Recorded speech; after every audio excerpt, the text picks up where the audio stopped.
How much? I mean, obviously, it's part of the year, part of what you do. But to go from week to week, how much does it change you? You playing outdoors here in the weather you did. Then last week you're indoors, and now this week. I mean, does it change any schematics for what you're trying to do, or is it just a matter of this is what you guys do and you deal with the weather every week? Yeah, no, I think there's certain situations that arise more than others when you're presented in a stadium that's outdoors versus one that's indoors. So we have our checklist of things that we make sure we go through, whether it's an outdoor game or whether sometimes it's an indoor game. What are the potential sun issues? Where's the wind coming from predominantly? Those are all studies that we do. And we try and simulate as best as we can in practice to be made aware of it during the game to where we can have success. So it does change from week to week based off of where we're playing. And there's certain things that come to light that have a little bit more emphasis, knowing that there's certain things that could arise with a windy game. I know there was always this idea that through the years, they always used to say about offense and defense here with the outdoor stadiums to take an advantage. You want to be a team that could play. When you go against a team that plays primarily, their home games indoors, are there things you guys can take advantage of from your perspective in special teams? I think there may be just a little bit more experience we gain from having it be our home stadium. And obviously us practicing in it and being in that stadium outdoors more frequently, you'd like to say that there is an advantage, but at the end of the day, both teams go out there with intent to execute, and it's a team that does the best job in execution in those situations that ultimately have the success. What have you gotten from Jamie this year? I thought Jamie's done a nice job. We've had a lot of plus area punts where he's done a great job in terms of pinning the opponent deep, and I think that is a huge credit to him because I know he made that a point of emphasis for him going into the season. And it's a credit to all guys because it takes all 11, not only him putting his foot on the ball, but all 11 making sure the punt gets off, and then obviously trying to pin him inside the 15, to see a lot of his punts go inside the 5 and be able to get down. That's a huge advantage for us. We're always talking about complementary football, and he is the most integral part of that in terms of getting his foot on the ball, and it starts with a snap with Casey.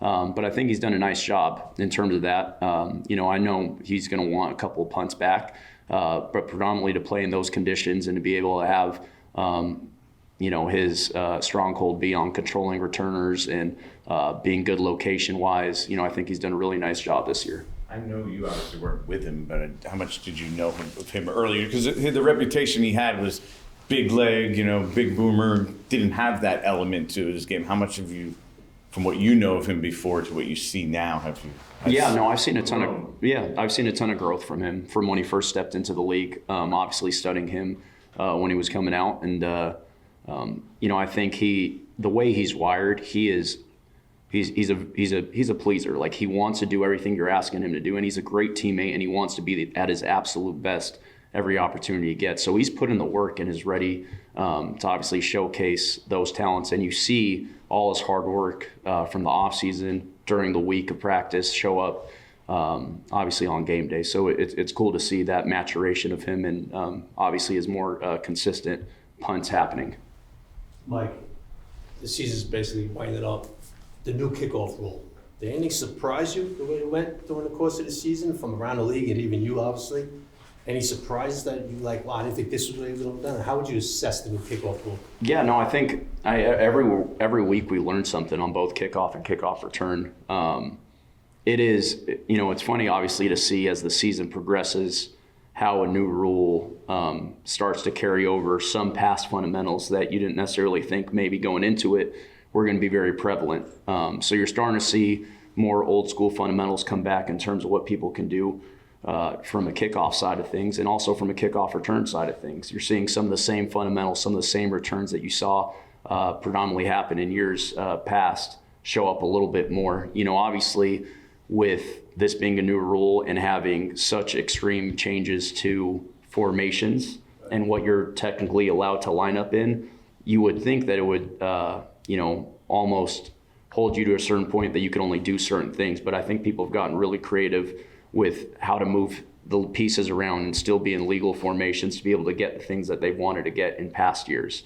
So we've learned a ton this year in terms of this new rule, and it's exciting to see, obviously the return rate go up, but, bring back a play that, somewhat seemed like it was dissolving, and guys are excited to play this play, and it's been exciting to be part of. Mike, I know you don't want to say this, obviously, but do you feel that's going to be back next year? Play it one year at a time, but yeah, I would think so. I think the players and the coaches have done a nice job in terms of making this play relevant again.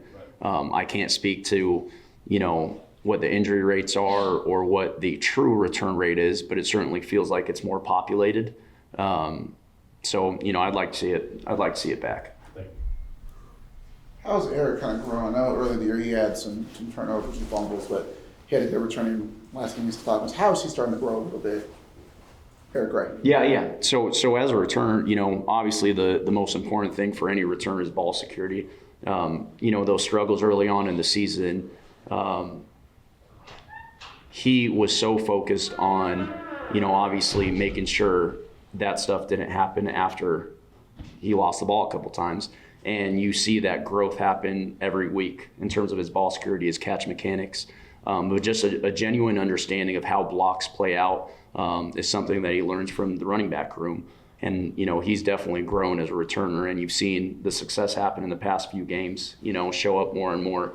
The one thing that I'm proud of him for is, having the resiliency to show up every day and continue to be the best version of himself, because sometimes a fumble does hurt a player's confidence, but he is wired the right way. Like, he shows up with intent, knowing that if that is his role, he's going to make certain that that is the best thing that he does for this team.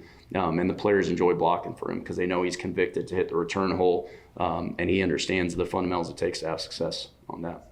Two more. Matt Gay isn't a guy who gets a lot of publicity, but I don't think he's missed under 50 this year. I mean, what do you see from him? Yeah, there was a reason why he was a priority free agent. He is a guy that has tremendous leg strength that is weather tested, obviously in his days back to college. And when he gets his foot on the ball, it's one of the most elite ball strikers in the game right now. So he's definitely done a nice job. He deserves all the notoriety that he's getting, all the accolades, because he is a kicker in this league that you can count on, and you see that and his ability to execute. So he's done a nice job. We have our hands full this week to make certain that obviously he doesn't have that same success versus us.